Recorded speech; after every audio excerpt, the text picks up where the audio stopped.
back to 5 Acres Honey Farm. I'm Tara Lynn, and I forgot to do a little intro, and I have two little things to let you know. One, I have a webinar coming up at the end of September. It's Health from the Hive, and it's all about immunity and the different hive products that we can share from the bees. And that is on September 30th, and I'll include a link in the description so you can go check that out. And also, I noticed as I was editing this that my husband's shop, he was making some noise, so you might hear some background noise during one of the first one or two hives that I'm checking at. So it's nothing to do with your audio, it's just some of his machinery in the background, so you can just ignore that. And if you'd like to jump through to the little chat about theories behind mean queens, you can jump a little bit ahead further in the video where I'll dive into that. And with that, I'll let you come along and take a look at the hives. Yesterday I killed a queen for the first time intentionally, and I moved their colony right here. So I've just combined with another colony, and I'm going to take a quick look in here. They should have already eaten through this newspaper, and this box is totally empty. I just wanted to make sure this population joined them, and my goal is to get this box off and in the freezer. So we're getting closer to sunset, so I'm going to take this box off and let it rest here and let them move inside, and then that way I can store this in the freezer and share these frames with colonies that are actually growing right now, which is really weird to see because usually they're shrinking in population at this point. But some colonies are ready for another box, and I don't have any more equipment, so this will at least help them. What are you girls doing? Having fun? Good girls. So I got that box off, and unfortunately I just squished this little one here, but I'll show you.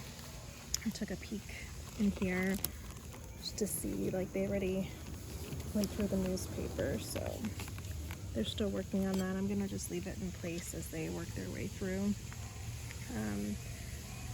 I had a feeder on this hive before I added these boxes, so now I'm gonna start feeding again. And I'm just gonna let all those just wander in. Ideally, I would leave this box on for like another day, but I've got some commitments coming up and I needed to kind of accelerate this a little bit. And as you can see, they're pretty calm, and I feel like they've already had a day for their pheromones to kind of combine in here, so we'll just let them do their thing, and I'm gonna just check one or two more colonies and then get this feeder, get some syrup in there. I'm about to check my favorite hive. This is Queen Gloria, and I need to check my notes, but I'm pretty sure, you see here, see all this propolis? I'm pretty sure I put this trap on like 2 days ago, and they've already filled so much of it. I don't really want to disturb them too much. Oh, hello. I don't want to disturb them too much because what I noticed at my inspection the other day, I did a totally full inspection, and I didn't see that many small hive beetles in here at first, but I realized as I was prying the frames out, they had made all these beetle jails on the edges, and I was releasing tons of beetles, and I felt really horrible. So I just wanted to, one, check the trap, which it's looking good, and two, I just want to make sure their food stores look good in this top box, and then I don't really want to disturb them. I might add a Freeman beetle trap to the bottom if I see a lot of beetles here, but I didn't see any on the top cover, and with the propolis trap on right now, this would be very easy for beetles to come in and out, and I'm not seeing a lot of activity up here, so I feel like they're doing a really good job controlling them. I noticed another colony or two, they're just exceptional at managing the beetles. Some colonies just aren't. So let's take a peek. There were a good number of small hive beetles in there, but not like an amount I was concerned about. Their food looks great. They have plenty of space to keep bringing more nectar in, which they're doing, so I'm not going to disturb them for quite some time. And now, I just want to double check in here. This one I took a box off of. I need 2 hands for this, because they didn't need the extra space. Yeah, I need 2 hands, but we'll see how they're doing in their smaller space. And I used my 2 hands. This is much more of the coverage that I like to see. I mean, I do like to see it much more covered, but previously, I don't have a before, when they had their extra box on here, there was not many bees up top. They had way too much space. So this looks like it's working a lot better for them. And they really like their propolis as well. This is quite challenging to work with. Oops, there we go. Okay, so look at all that propolis hanging out here. You can see got some small hive beetles on the top cover, but see, like, that's just 2 beetles, so that's not concerning to me. Actually 3 beetles, and I'm pretty good at getting them, so I just like to get them and not get the bees at the same time. So this is an example of my quick mini inspection this time of the year. I'll take out a frame close to the brood nest. That way I know I can take a peek at the brood. And I see, actually one of them are hiding it right now, but there is some brood emerging, some about to be capped. There are eggs in these cells over here. So I know the queen's been here recently. There is great nectar storage. I don't see any pollen, but this allows me then to look at the neighboring frames, and I see a lot of capped brood there. Also, brood of all stages, it appears, on this side. They're super calm, and their population really suits the 2 boxes right now. I know I had given her some extra space to lay, so oh, there's the queen right there. She's hanging out. She says hello. The last thing I'm doing before I can get changed is I'm gonna go feed the colonies. I usually do this closer to sunset, but I feel like we're close enough. I also have, from the colony that I removed the queen from yesterday, they had a robbing screen, and I have another colony that needs it, so I'm going to put that on as well. And I'll show you what the feeder system looks like, which I use. Sometimes they're called Miller feeders. They're also called top feeders. It's the only one that I use, and I'll show you why. And this is BT, and I'll leave a link in the description to a video where and a blog post where I explain what this is. So I'll make a batch of this, and then I just keep it in the fridge for the week or so, however long I need it, and then I'll just bring it out to colonies that need it. So this is actually, I've got another quart next to me, and I need to make another batch because this one's pretty much done. I just added the BT, so the bees are already discovering it in here. And I like to use this because I can open it and the bees are totally contained. They're not going to come out. So if I needed to just pop out here and feed them, I don't need to get fully suited up. It also isn't available to any other colonies, so I don't need to be unintentionally feeding someone else's bees or feeding yellow jackets or hornets. It's just meant for them. And they're still working on leaving this box. And that'll be dry by morning. I just took this entrance reducer off and got the robbing screen on. I figured out which entrance to use. Now all the colonies here have their screens. This was Queen Isadora, or I think Queen Bonley. So I'll explain a little bit more about mean queens in a moment. It's later than I thought it was, which is good because I prefer to feed the hives as close to sunset as possible. So it's already 6:30. It's also really nice that it's not 90 million degrees, so I don't need to take 7 showers a day. So I was able to just change, which was really nice. It's one of the perks of fall. I wanted to explain a little bit about why I waited so long to take care of this mean queen. My personal definition between differentiating between an aggressive colony and a mean colony. So to me, an aggressive colony is one that is going to bother you when you're not even bothering to inspect them. So you could be in the yard somewhere and they're harassing you. I personally have never had to deal with that. I know of other beekeepers who have. It's something that's a little frightening to me. One, it's figuring out, well, which colony is it? And is it one of mine? You know, what if it's a feral colony or someone else's bees in the area? Who knows? But to me, a mean colony is one where you're going in to do an inspection and they are not cooperating. Even with a smoker, their initial instinct is to sting or to cover your veil or just pretty much be getting in the way of letting you, check on the frames.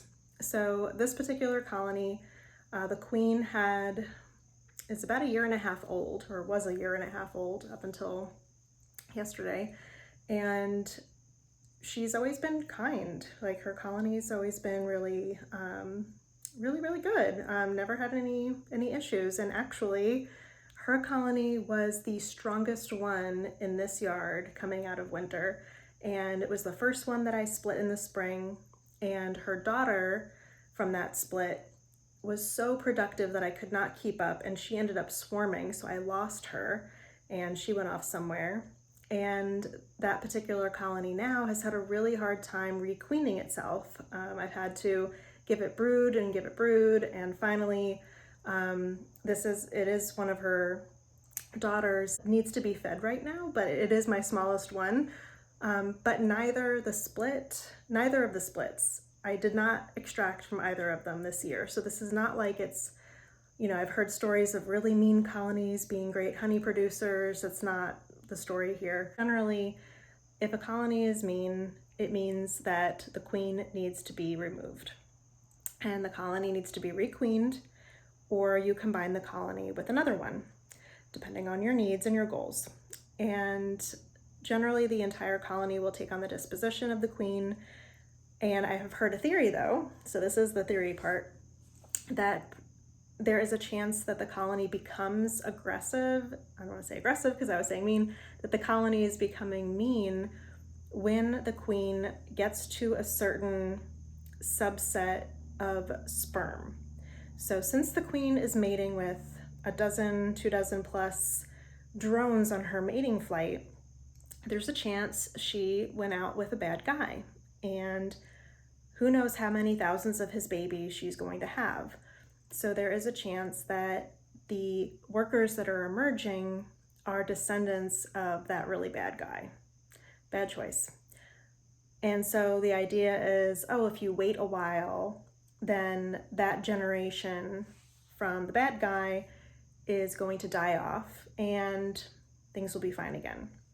So split her first thing early in the year, and then shortly thereafter, I have to double check my notes, but I feel like within 2 or 3 months, and I split her in February, that started to be mean.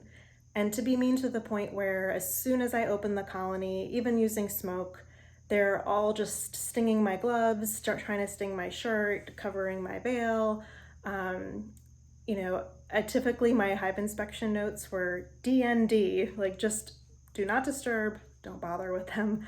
And so it was hard to help them because I noticed throughout the summer when I did get a chance to do an inspection on them, they were quite often low on food. So then there's that other sign of perhaps they're being mean because they're trying to defend and protect the little bit of nectar that they had, or perhaps they're dealing with high robbing pressure and that's making them act defensive. These are all potential theories, of course. So I had frequently, I would say 3 times or so, I had given them honey from other colonies to help them along. There was a time in July where I didn't see anything, like no brood at all. And I was like, but because of how mean they had been, I had not inspected them as often as other colonies, so I thought maybe I missed that they swarmed. And I did see an old swarm cell in there, but only one. So that's why I'm not sure if that's the original queen Isadora, who's 1.5 years old, or if she swarmed off. And her daughter, who I would be naming, this would be B in the alphabet, which I was naming Queen Bon Lee. If it was her, according to my notes, this was a new queen that had just started laying about 45 days ago or so, 40 days. And I have tried on 2 occasions to inspect them, and each time I would open the top cover and the bees on the inner cover would just come out like a volcano. It was really frightening. They were not happy. So even if this was the same queen, if it was the same queen, there's still trouble. And if it is her daughter, then she unfortunately got these bad genetics and is carrying that on. So just given the volume of colonies that I have, so I would say I had 16 colonies, so this officially makes it 15. However, one colony in the mountains, I did not see a queen in that one a few weeks ago. So in the coming weeks, when I check them again, I might confirm that that colony is no more, and so I'll combine that with another. So I could potentially have 14 right now. So it's a lot of colonies, and all of my other colonies are so nice. They're so calm. So I'm trying to just make myself feel better that I had to kill her. I haven't had to do this, in the 8+ years that I've had these bees, and also, so that colony in the mountains that does not really have a queen right now, they did swarm. So this would be a new queen, and it was from a swarm that I caught this year. So if that one is gone, then that means that right now all of my colonies have descended from the very first queen that I had. That would be the only exception, because none of the other swarms, I feel like any swarms that I've gotten, they don't, over time, they just don't survive. It's kind of the theory behind, or the different thoughts behind mean colonies and what could influence their behavior that way. It still does not make me feel good about having to remove her. Of course, I could have offered her to beekeepers in the area if anyone needed a queen, but I just don't feel good with how mean she was. I wouldn't want to perpetuate that behavior. And like I said, all my other colonies are so nice. And her daughter is really nice too. The one that, the little split that's struggling along there. But I don't know, may have just been her. If you have had to deal with a mean colony, let me know how you did it, and if you would have done some things differently based on what I've shared today. And I will share more next time.